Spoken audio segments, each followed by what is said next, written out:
Buenos días para todos. Vamos a dar inicio a nuestra reunión académica.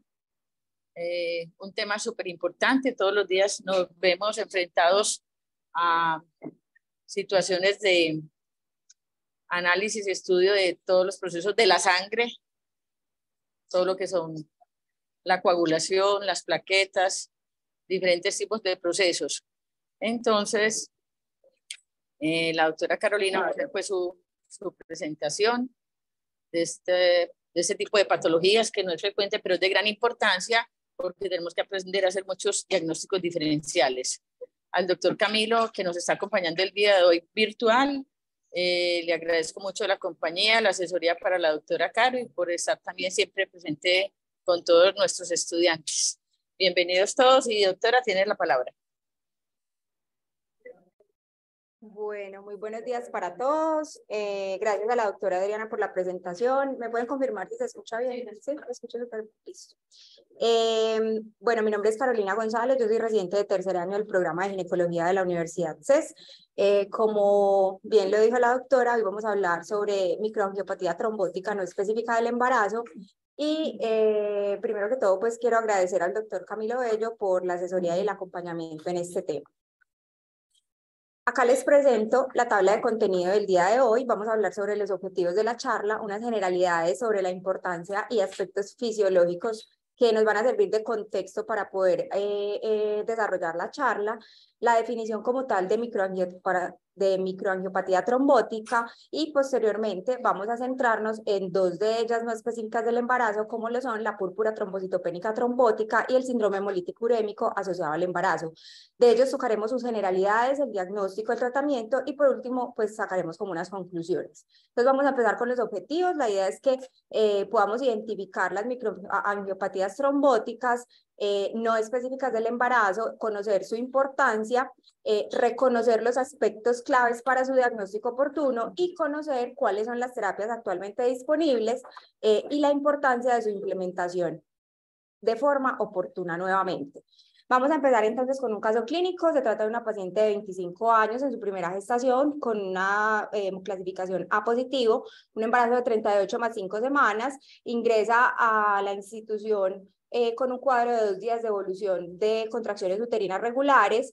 Se encuentra clínicamente con un trabajo de parto activo, se hospitaliza para refuerzo de atención de parto sin ninguna alteración, pues como llamativa en sus controles prenatales y en sus controles prenatales.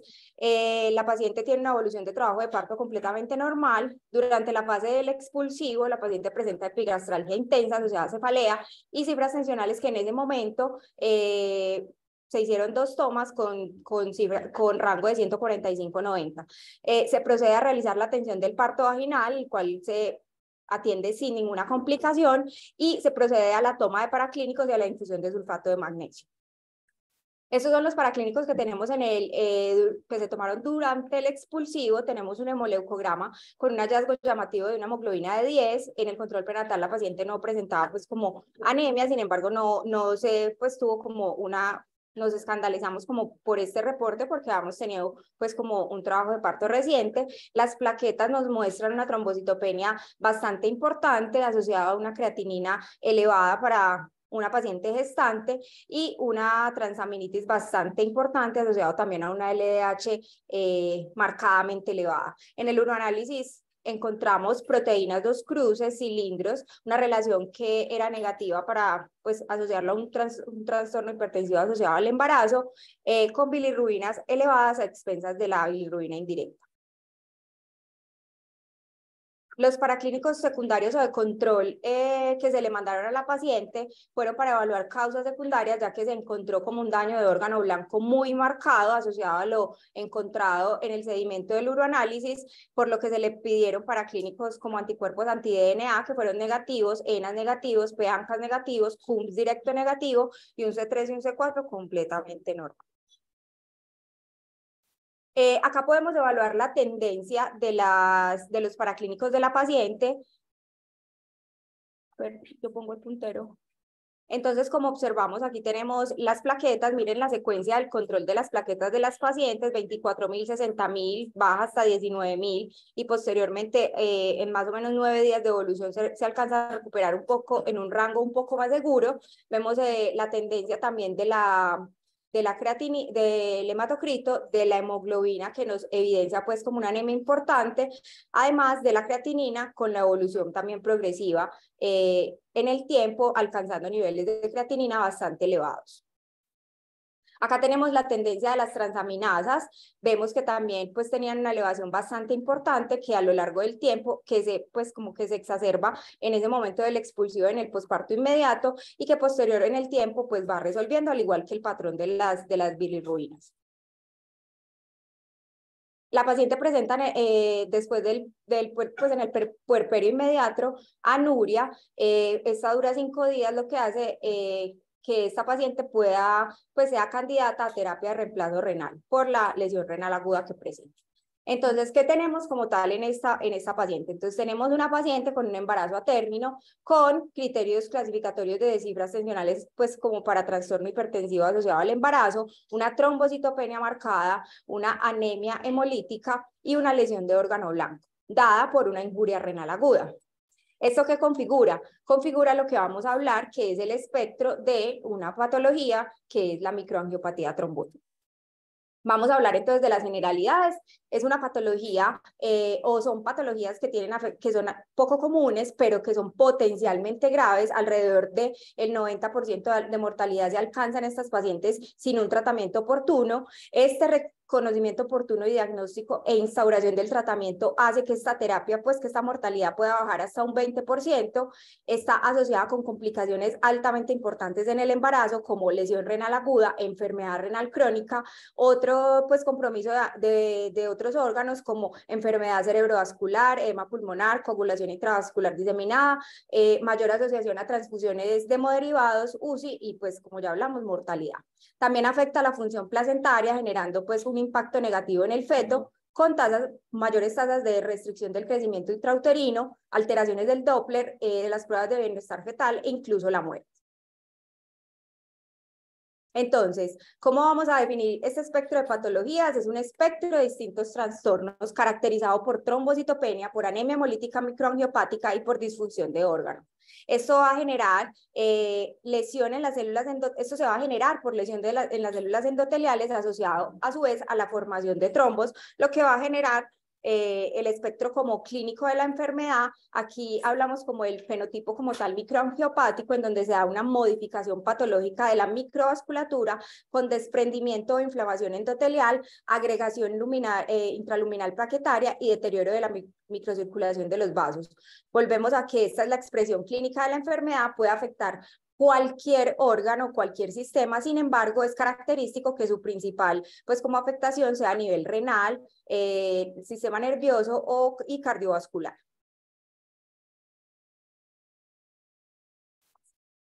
Aquí tenemos como una especie de clasificación de estas microangiopatías. Podemos decir que se pueden como dividir en específicas y no específicas del embarazo. Conocemos el espectro pues de preeclampsia y su expresión más severa, como por ejemplo el síndrome de HELP, el hígado graso agudo del embarazo, que hace parte pues como también de aquellas que son propias o específicas del embarazo, y tenemos otras microangiopatías como por ejemplo las dos que vamos a hablar hoy, púrpura, el síndrome hemolítico urémico e incluso se puede pues como incluir el SAF catastrófico. Recordemos un poco sobre estas definiciones de estas otras patologías. Realmente no vamos a ahondar en preeclampsia o HELP porque pues son términos y clasificaciones que ya conocemos y que tenemos como bastante presentes. Entonces vamos a hablar o recordar cuál es la definición de hígado graso agudo del embarazo. Es una patología característica en donde presenta a la paciente como signos clínicos dados como náuseas, vómito, dolor abdominal, ictericia, disfunción hepática, por lo general en el segundo trimestre, con compromiso multisistémico como lesión renal aguda, encefalopatía, coagulopatía e incluso afectación de otros sistemas como pancreatitis y edema agudo pulmonar o síndrome de dificultad respiratoria del adulto. Esos son los criterios de Swansea son criterios que nos ayudan a hacer como una especie de diagnóstico en la enfermedad, son basados en signos clínicos, en signos de laboratorio y en signos imagenológicos y histopatológicos. Aquí los podemos encontrar para que los tengamos presentes y una vez que sospechemos como esta enfermedad en la paciente, podamos hacer como una adecuada abordaje. El SAF catastrófico hace referencia a trombosis de múltiples órganos generado pues, por alteración de la microvasculatura en la paciente, compromiso multiorgánico, y podemos decir que hay 4 criterios clínicos para hacer el diagnóstico que nos pueden decir como si nos enfrentamos a un SAF confirmado, probable, entre otros. Aquí tenemos los criterios clasificatorios de SAF catastrófico, son 4, para que los tengamos también en cuenta en nuestro abordaje pues, diario de las pacientes. Que es importante entonces tener muy en cuenta es que el embarazo y el posparto han sido reconocidos como periodos de alto riesgo para diferentes formas de microangiopatía trombótica. La evidencia es un poco limitada en estas patologías en el embarazo, sin embargo, encontramos pues como esta revisión fue un estudio multicéntrico retrospectivo de una corte internacional de 87 pacientes del registro de SHUA europeo, pues uno de los más importantes que es en Francia. Su objetivo fue analizar la presentación y el resultado y la frecuencia de las variantes del gen de la vía alterna del complemento en pacientes con síndrome hemolítico urémico, y lo que queremos que ustedes vean de este estudio es como los desenlaces que tuvieron esa corte de 87 pacientes que presentaron síndrome hemolítico urémico asociado al embarazo. Entonces, cosas importantes, fue un seguimiento de más o menos 7.2, más o menos 5.2 años. Las pacientes en el 53% tuvieron requerimientos de terapia de reemplazo renal, tuvieron tasas de filtración glomerular menores de 60, y adicional a eso, un porcentaje bastante importante de ellas requirieron trasplante renal, con una anotación bastante importante, y es que una alta tasa de ellos también requirió o tuvo recaídas después de ese trasplante. Vamos a hablar de unas consideraciones fisiológicas para poder entrar en contexto. Entonces, aquí tenemos la fisiología de la coagulación. Esta es como la vía, pues como la teoría clásica de esta cascada de la coagulación. Actualmente hay un modelo como más molecular en donde se ha pues como propuesto una fase de iniciación, amplificación y propagación. Esta fase de iniciación, cuyo objetivo es como la producción de trombina, de monómero, pues como de una cantidad poca de trombina que va a ser posteriormente asociada a esta activación de esos factores de coagulación, que va a generar la amplificación, que a su vez va a generar altas cantidades de trombina, que van a generar también a su vez una conformación en las plaquetas, por lo cual se van a producir posteriormente agregabilidad y adhesión plaquetaria y posteriormente propagación de toda esta cascada de coagulación. Cuando hablamos de cambios hematológicos del embarazo, pues vemos que son como cosas bastante pesadas. Normalmente siempre quedamos como así, pero la idea es que tengamos algo muy claro, y es que estas son las cosas de las que nos vamos a acordar. Van a aumentar los factores de la coagulación, el fibrinógeno, el factor de von Willebrand, y van a disminuir o van a generar alguna resistencia a estas proteínas como la proteína C, la proteína S. Vamos a hablar un poquito sobre complemento, porque es importante para entender la fisiopatología del síndrome hemolítico urémico. Entonces, como sabemos, el complemento puede ser activado por la vía clásica, la vía alterna y la vía de la lecitina, con un resultado pues de que estas 3 vías generan un ensamblaje de C3 o una activación de C3 a C3A y también C3B, que finalmente van a generar esta conformación y activación de C5, que juntos estos dos componentes van a generar opsonizar y experimentan fagocitosis directa, pues como para las moléculas extrañas. También se van a generar la formación de anafilactotoxinas, que van a perpetuar y amplificar como toda esta respuesta, y después todo este complejo y todo este cambio conformacional estructural y celular va a generar este complejo de ataque a la membrana en la vía terminal del complemento, que es como vemos acá. En rojo podemos observar los factores que son reguladores del complemento. Esto es importante porque, como sabemos, el embarazo es una condición fisiológica que amplifica toda esta vía del complemento. Sin embargo, nosotros, pues las mujeres embarazadas cuentan con un mecanismo de regulación en donde la placenta hace una importante función en como tener esta homeostasis bastante equilibrada. Pero hay momentos donde hay alteraciones que generan que esto no ocurra y se puedan generar pues como patologías asociadas. Aquí vemos una gráfica que nos va pues como a confundir un poquito, porque nosotros vemos que de pronto las pacientes que tienen como compromiso renal en el embarazo, puede ser este compromiso desencadenado por múltiples patologías, dentro de las que ya pues tuvimos en cuenta ahorita. Se puede hablar también de sepsis, como pues infección y consecuente a coagulación intravascular. Como vemos acá, es importante tratar de tener en cuenta el momento de presentación de estas patologías, y esta gráfica hace como alusión a esto, en donde vemos que la púrpura trombocitopénica trombótica, que es esta, se presenta por lo general en el tercer trimestre. Entonces, mires que tenemos como un problema, porque tenemos muchas otras patologías que pueden tener una presentación clínica bastante parecida, y por ejemplo el síndrome hemolítico urémico es una patología que es característicamente presentada en el tercer trimestre o en el posparto. Vamos a ver qué herramientas podemos tener para poder hacer diagnósticos diferenciales. Entremos entonces completamente en materia. Vamos a hablar de púrpura trombocitopénica trombótica. Corresponde a una deficiencia grave de Adams T13.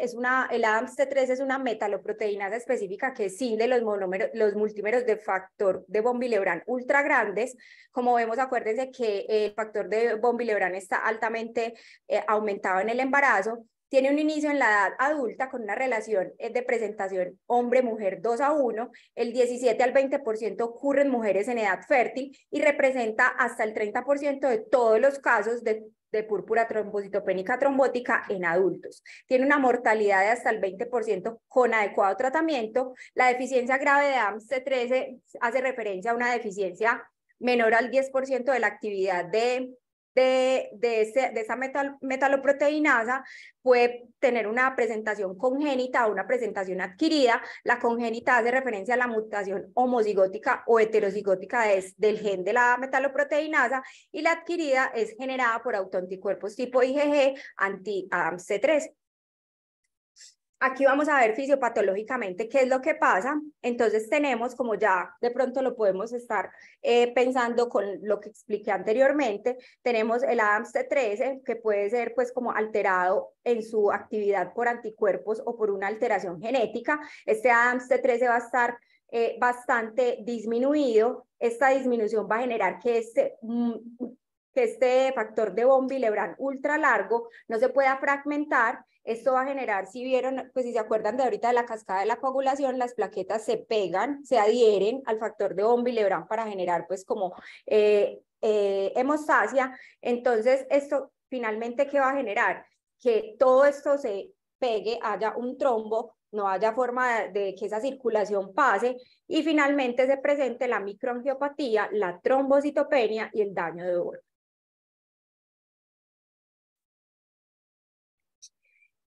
Con respecto a su presentación y a su diagnóstico, corresponde a una pentada clásica dada por trombocitopenia, anemia hemolítica microangiopática, que se define a su vez como una lactato deshidrogenasa mayor de 600, no sé qué pasó ahí, no se ve. Aptoglobina sérica indetectable y un extendido de sangre periférica con expresión de esquistocitos. Adicional a eso, tenemos alteraciones neurológicas, disfunción renal y fiebre, pero hay que tener en cuenta que esta patología o esta pentada clásica solo se presenta en 1/3 de las pacientes, y lo que clásicamente vamos a encontrar es la triada de la que ya hablamos. El Adams T13 se mide serológicamente. Hay que evaluar la actividad de la metaloproteinasa. Esto es lo que realmente nos va a hacer diagnóstico diferencial con las otras microangiopatías que podemos presentar. Sin embargo, tenemos que tener en cuenta que es un test que no es ampliamente disponible, lo que va a jugar en contra de nuestro abordaje. Esto genera un retraso en el diagnóstico y en el tratamiento. Existen unos modelos de evaluación de riesgo que no son validados en el embarazo, pero que por concepto de expertos se pueden usar en el embarazo, como lo son el puntaje PLASMIC y el puntaje francés. Estos están basados en parámetros clínicos y de laboratorio que vamos a ver en este momento. Este es el puntaje PLASMIC, entonces hace referencia a estos criterios: conteo plaquetario menor de 30.000, hemólisis, pues parámetros de hemólisis, que es la anemia hemolítica microangiopática, cáncer activo, historia de trasplante, ¿cómo es que un volumen corpuscular medio menor de 90, un INR menos de 1.5 y una creatinina sérica menor de 2, perdón. Todas estas puntuaciones dan pues una puntuación de 1 punto, excepto pues estas dos, y esto lo vamos a evaluar a través de esta interpretación. Entonces tenemos que entre 0 y 4 el riesgo es bajo, con un riesgo de deficiencia entre el menor del 4%, de 5 en adelante vamos a decir que puede ser intermedio, con un riesgo de deficiencia de 5 a 24%, y después de 6 es un riesgo alto, que nos puede tener un riesgo de deficiencia de Adams C13 hasta el 82%. Este es el otro score del que les estaba hablando, es el score francés, también es para predecir la deficiencia severa de Adams C13, tiene unos criterios más resumidos: el conteo plaquetario, la creatinina y los anticuerpos antinucleares.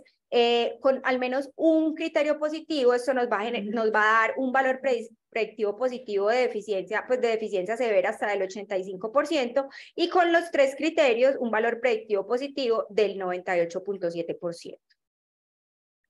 Ya hemos visto que como que es difícil hacer el diagnóstico, es limitada la literatura, pero tratamos de traer como cositas puntuales que nos puedan ayudar a hacer como estos diagnósticos. Hablamos de los puntajes de riesgo, ahora les queremos mostrar este estudio de las características predictivas de la deficiencia grave adquirida de Adams C13 en la microangiopatía trombótica, como experiencia de un centro de referencia que es el Registro Francés de Microangiopatía Trombótica. Fue un estudio transversal donde se incluyeron 160 pacientes con deficiencia grave de Adams C13 contra 56 pacientes con actividad detectable. Fue entre el 2000 y el 2017, el 2000 y el 2007 en 17 centros franceses. Su objetivo fue establecer la puntuación para predecir la deficiencia grave de Adams C13 utilizando parámetros clínicos y parámetros de laboratorio. ¿Qué encontraron ellos? Ellos encontraron que estos dos parámetros eran los parámetros más frecuentemente encontrados en pacientes que tenían deficiencia grave de Adams C13. Y podemos observar acá el OR ajustado de estos parámetros: una creatinina menor de 2.26 con un OR de 23.4 y un conteo plaquetario menor de 30.000. Entonces son herramientas que ya vamos a empezar a tener en cuenta.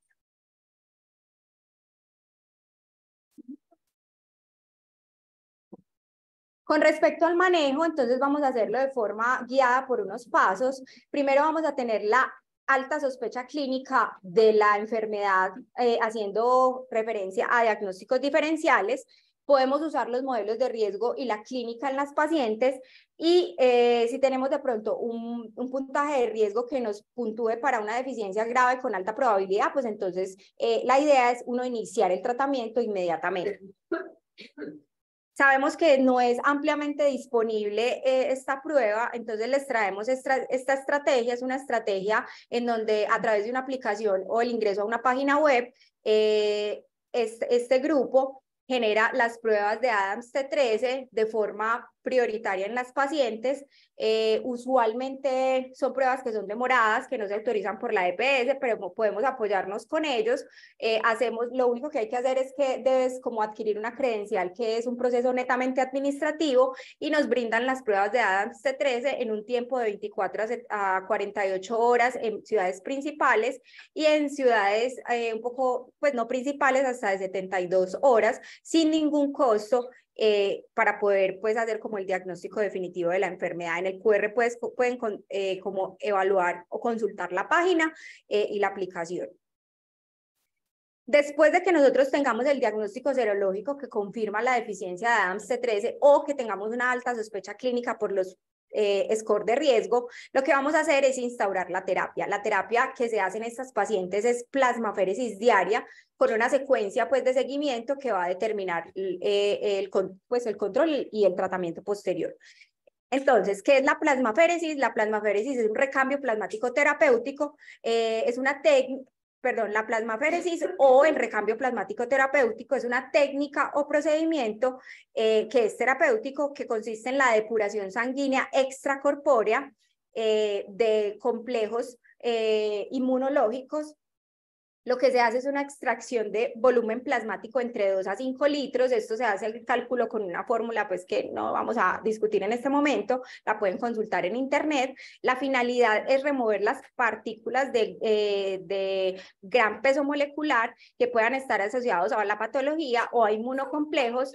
Y esta técnica o este tratamiento interviene en la respuesta inmune patológica y son consideradas responsables pues, de esos complejos que son considerados responsables de la enfermedad o su manifestación. Hay que tener en cuenta que la remoción selectiva del plasma debe ser reemplazada por plasma normal o por coloide. ¿De dónde sale esto? Sale de este estudio. Este fue el primer estudio que evaluó el tratamiento con plasmaféresis en pacientes con púrpura trombocitopénica trombótica. Fue un ensayo clínico que fue realizado, publicado en 1991, con 102 pacientes con el diagnóstico de la enfermedad, con un seguimiento a 7 años. Su objetivo fue determinar cuál era la terapia más efectiva y evaluar su pronóstico. ¿Qué resultados tuvieron ellos? Como vemos en estas tablas, entonces, uno de los desenlaces que muestran es que aquellos pacientes que tuvieron tratamiento con plasmaféresis versus aquellos que tuvieron tratamiento con infusión de plasma, hasta el 78% de ellos tuvieron un éxito en la respuesta a la terapia y tasas de supervivencia hasta el 78%, contra pues tasas mucho más bajas de la infusión de plasma. Bueno. Si no tenemos disponible iniciar la plasmaféresis, entonces lo que vamos a hacer es transferir o remitir inmediatamente a esa paciente a un centro de alta complejidad donde puedan brindarle todo este abordaje multidisciplinario donde se puede hacer la terapia. Se recomienda por consenso de expertos hacer biomarcadores coronarios y electrocardiograma para evaluar pues como el daño de órgano, y la resonancia o las neuroimágenes solo si la paciente presenta signos clínicos. Adicional a esto, en estas pacientes hay que iniciar esteroides, puede ser metilprednisolona o prednisolona, y debe ser diario hasta que se tenga como una respuesta clínica adecuada. Con respecto a la trombocitopenia, hay que tener en cuenta que no se deben transfundir de forma arbitraria estas pacientes con plaquetas, porque como vimos en la fisiopatología, van a tener pues una respuesta negativa a esa transfusión de plaquetas. Solo las vamos a transfundir en caso de que tengamos sangrados severos con conteos plaquetarios menores de 50.000 o que la paciente tenga un procedimiento que sea de alto riesgo con conteos plaquetarios por debajo de 50.000.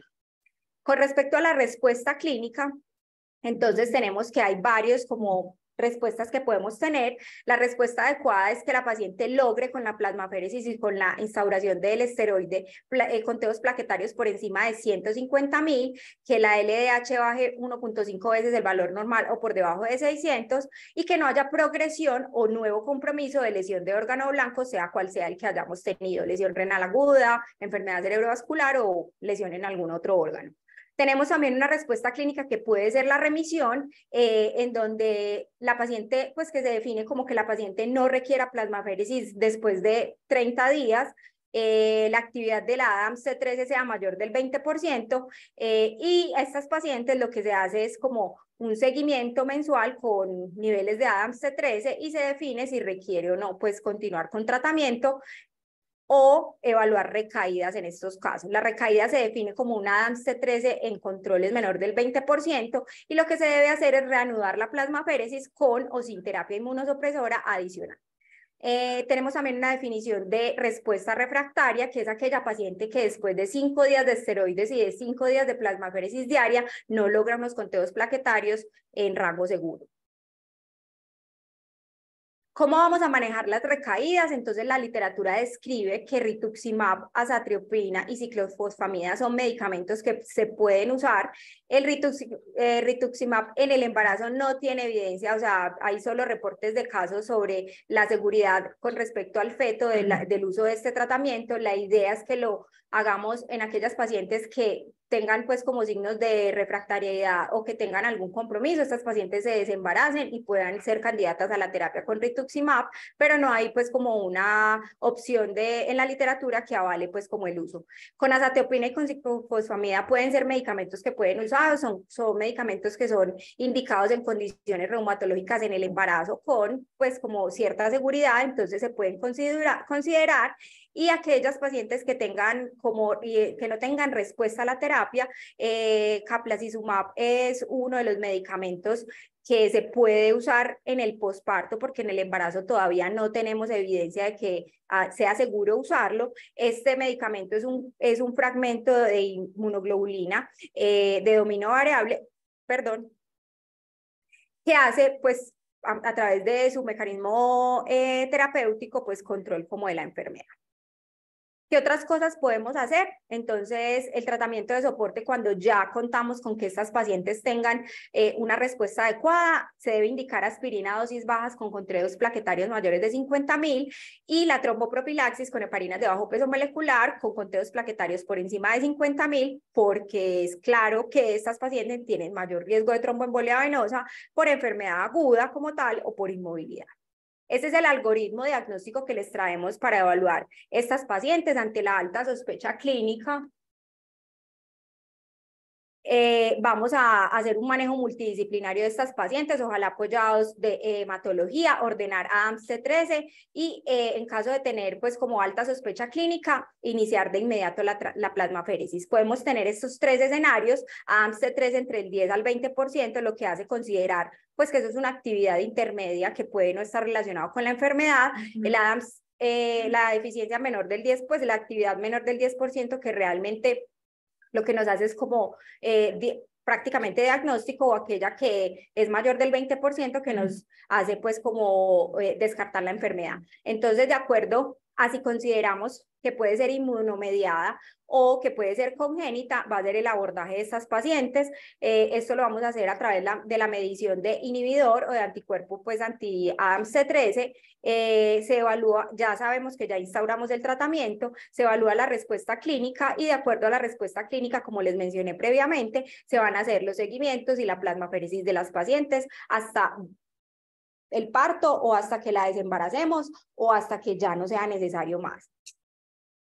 Si de pronto no encontramos que tenga la paciente una respuesta adecuada, pues ya lo que se tiene que evaluar es la adición de los otros medicamentos de los que ya hablamos para casos refractarios, evaluar la respuesta clínica de la paciente y pues si tenemos una indicación de terminación de la gestación, pues lo hacemos, sea por criterio materno o por criterio pues de obstétrico y después de esto, pues realizar como el abordaje completo de la paciente con la medicación adecuada.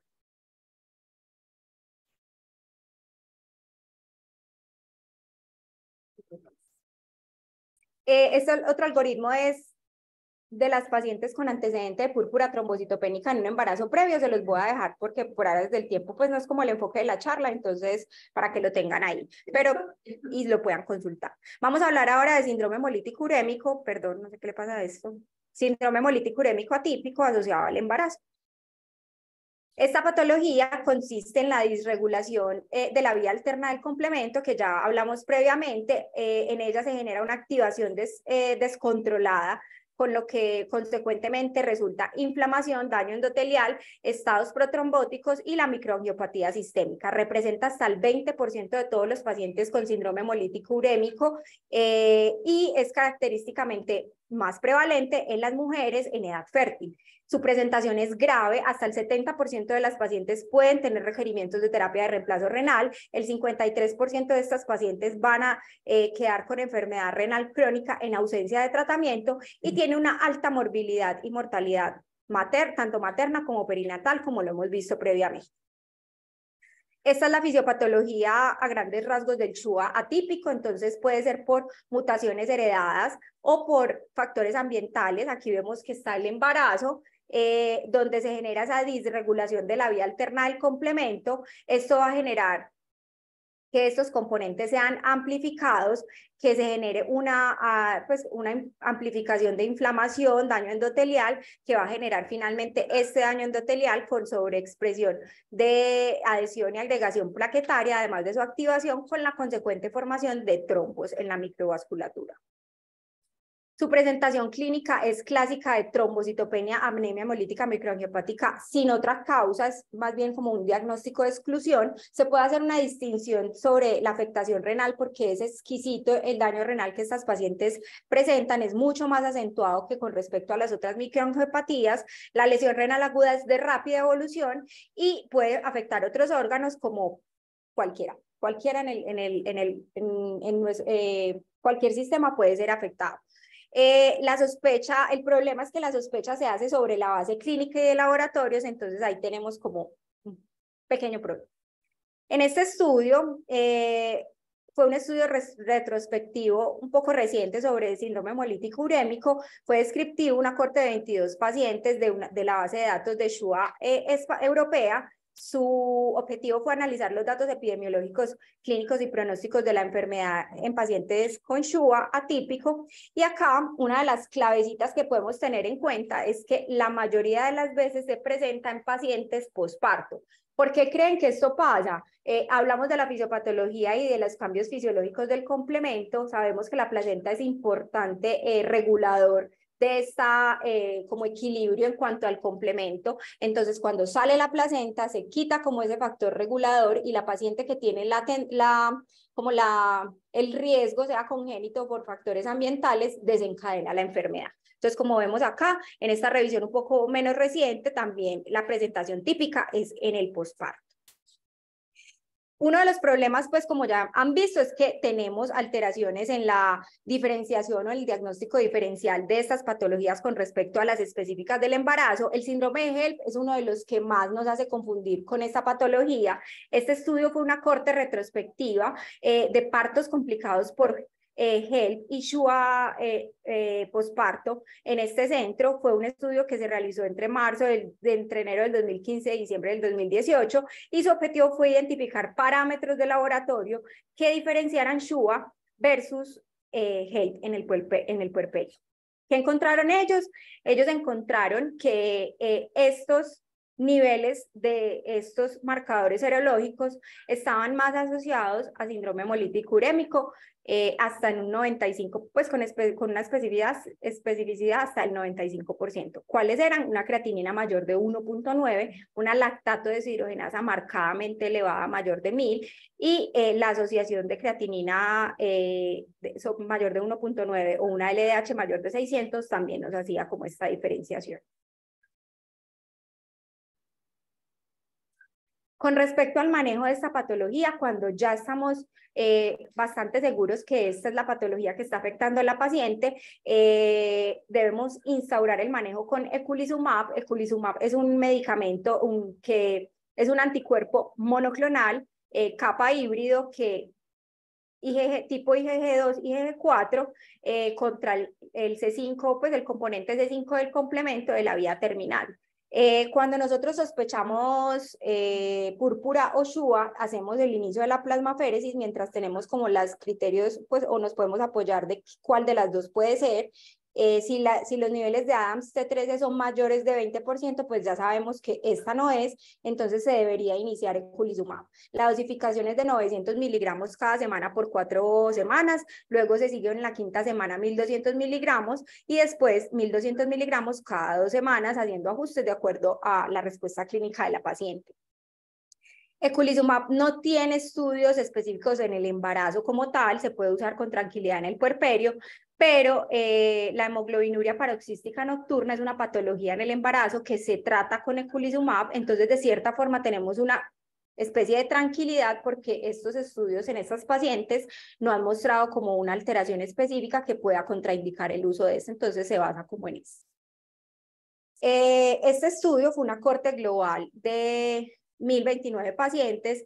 Es un estudio reciente que se realizó, que se inició en el 2012, pues hasta la recolección de las pacientes, hasta la finalización del mismo y la publicación. Su objetivo fue utilizar los datos de un registro global de SHUA para comparar las características clínicas y los resultados renales con o sin tratamiento de eculizumab y otras características que encontraron ellos. Aquí podemos ver en el diagrama del abstract del estudio que realmente la respuesta clínica que tuvieron las pacientes que fueron tratadas con eculizumab y que no fueron tratadas con eculizumab fueron bastante pues como diferentes. Entonces apoyan el uso de este medicamento en el manejo de SHUA atípico asociado al embarazo.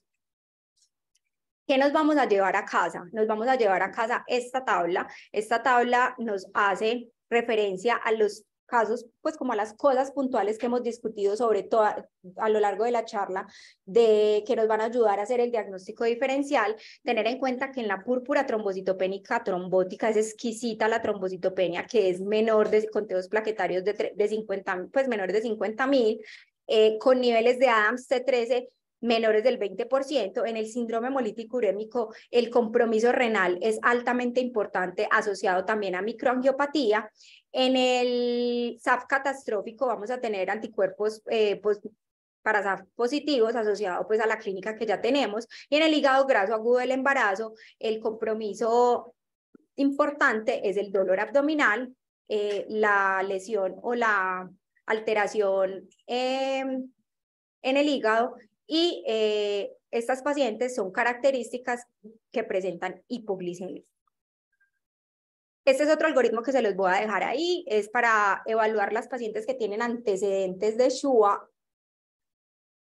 Y lo que se hace es como evaluar si lo tuvieron, cómo se hace el seguimiento, cómo se hace en el embarazo, cómo se programan los tratamientos. Entonces, para que lo tengan, pues no es como el objetivo de la charla porque estábamos enfocados en el manejo agudo, pero para que sepan que ahí está.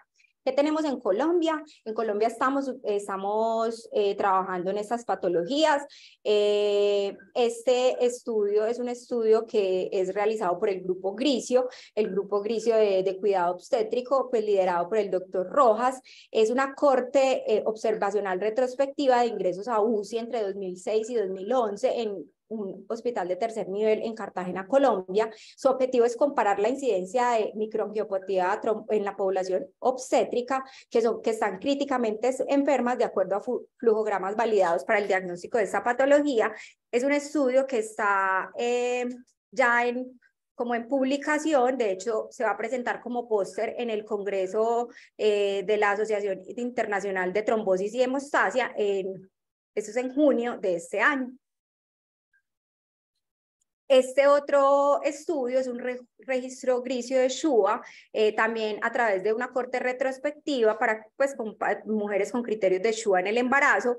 Se recogieron pacientes entre enero del 2009 y diciembre del 2020 y su objetivo fue comparar los resultados de SHUA posparto, estratificarlos por tratamiento, evaluar si se les dio eculizumab o no, evaluar las características maternas secundarias a esto, la presentación clínica, la estrategia de tratamiento y las complicaciones a largo plazo.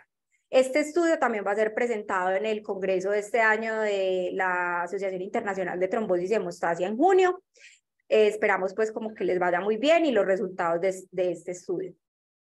¿Qué quiero que también se lleven a casa? Que como ven, la evidencia es muy limitada en estas patologías, pero lo que se ha podido establecer de ellas ha sido a través de estudios observacionales y descriptivos. Entonces es muy importante hacer el registro de estas pacientes porque registrar a estas pacientes nos va a generar que podamos tener datos epidemiológicos que nos ayuden para poder hacer adecuados abordajes en ella. Este es el registro global de SHUA atípico, se los dejo para que lo tengamos en cuenta. Adicional a eso, les recuerdo nuevamente que podemos tener una estrategia de diagnóstico en la púrpura trombocitopénica trombótica, que podemos acceder a las pruebas y que son pruebas que se pueden tener hasta en 24 horas para poder definir la terapia en las pacientes e impactar en su morbimortalidad. Esto fue todo. Espero les haya gustado.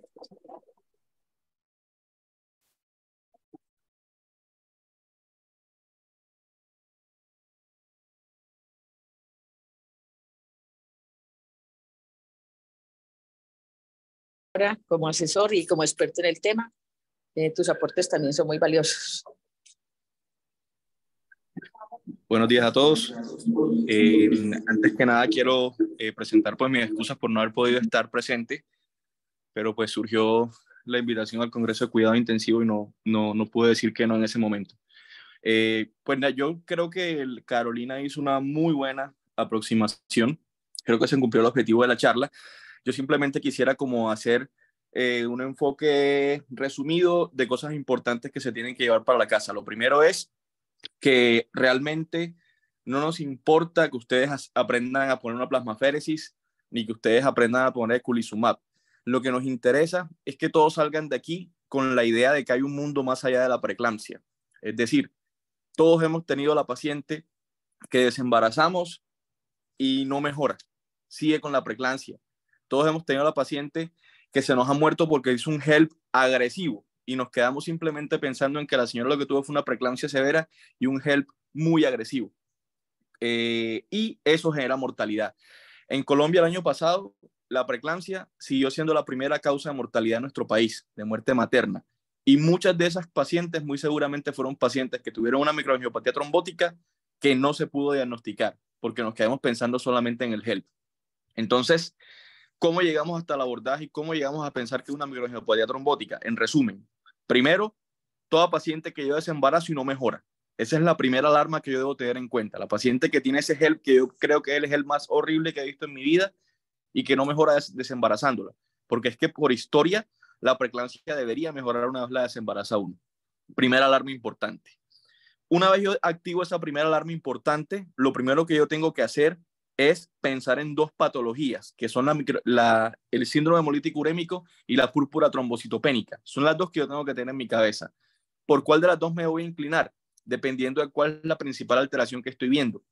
Si la alteración es principalmente hematológica, o sea, si principalmente estoy viendo trombocitopenias absurdas por debajo de 30.000, eso es una PTT muy probablemente. Pero si el predominio del órgano blanco, de la lesión de órgano blanco es renal, yo debería enfocarme hacia el síndrome hemolítico urémico. Eso es el primer abordaje como empírico que yo debo hacer. Ahora bien, tuve la sospecha, primer paso, tuve la sospecha de la paciente que no mejoró después de desembarazarla. Segundo paso, hago como un abordaje inicial para ver cuál de las dos puede ser. Lo tercero es hacer la confirmación. Y la confirmación la puedo hacer con los scores que mostró Carolina, con el Plasmic y el French. Y hay una cosa muy importante y es la relación LDH-GOT. Cuando yo tengo una relación LDH-GOT que está mayor de 25, eso estaría muy a favor hacia que yo tengo un síndrome hemolítico urémico. Es un factor diferencial muy importante a tener en cuenta. El punto es que yo uso los scores de severidad y si los scores de severidad me dicen que yo tengo una alta probabilidad de que mi paciente tenga un síndrome hemolítico urémico o una púrpura trombocitopénica, esa paciente es una paciente crítica que yo debo mandar a la unidad de cuidados intensivos porque tiene una patología potencialmente mortal. ¿Por qué? Porque la AMS-13, que es la prueba confirmatoria, como lo dijo Carolina, demora a veces hasta una semana para tener el resultado. Y no podemos esperar una semana para empezar la plasmaféresis de esa paciente. Esperar esa semana puede ser la diferencia entre que se muera o que sobreviva. De ahí la importancia de tener clara la sospecha para empezar la plasmaféresis. Cuando me llegue el resultado, me va a llegar solamente para decir, sí, debo continuar la plasmaféresis o no, debo suspenderla porque es otra cosa. Pero no es un requisito para empezar tratamiento por la alta mortalidad que tiene esta entidad. Entonces, en resumen, primero, toda paciente que no mejora, debo pensar en las microangiopatías. Segundo, debo mirar si el enfoque es más empujado hacia la lesión renal o hacia la lesión hematológica. Tercero, hacer los scores de severidad. Tomar el ADAMS-13 siempre se debería tomar la prueba de ADAMS-13. Y por último, empezar tratamiento temprano. Les repito, no me interesa que se sepan el tratamiento, pero sí que tengan claro eso. No toda paciente es preeclampsia, hay un mundo más allá del HELP. Muchas gracias, doctor, por ese aporte tan importante en los diagnósticos con relación a preeclampsia, GEL y pensar en estas dos patologías pues tan críticas. No sé si quieren hacer alguna pregunta del auditorio, el grupo que está virtual, los profes.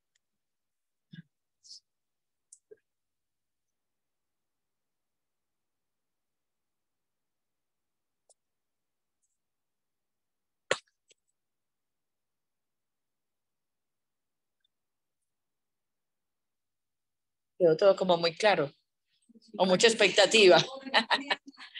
Con toda seguridad que sí.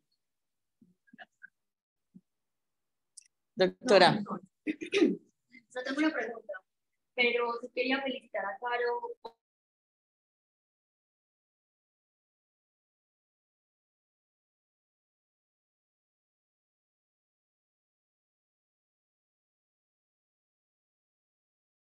Que es muy complejo, un tema que, pues, cuando uno lo aborda con los profes, cuando uno está frente a esta paciente, este tipo de pacientes, uno se asusta y uno va y lee y no entiende, y tú te tomaste, pues, el reto, te paraste ahí y lo lograste. Pues es un tema muy complejo y tú llevaste un hilo de ideas que permitió que de pronto muchos de nuestros estudiantes que no conocían este tipo de patologías o estos términos, pues ya lo tengan en mente y pues para nosotros también facilitar el reconocimiento de esto. Gracias, Karen.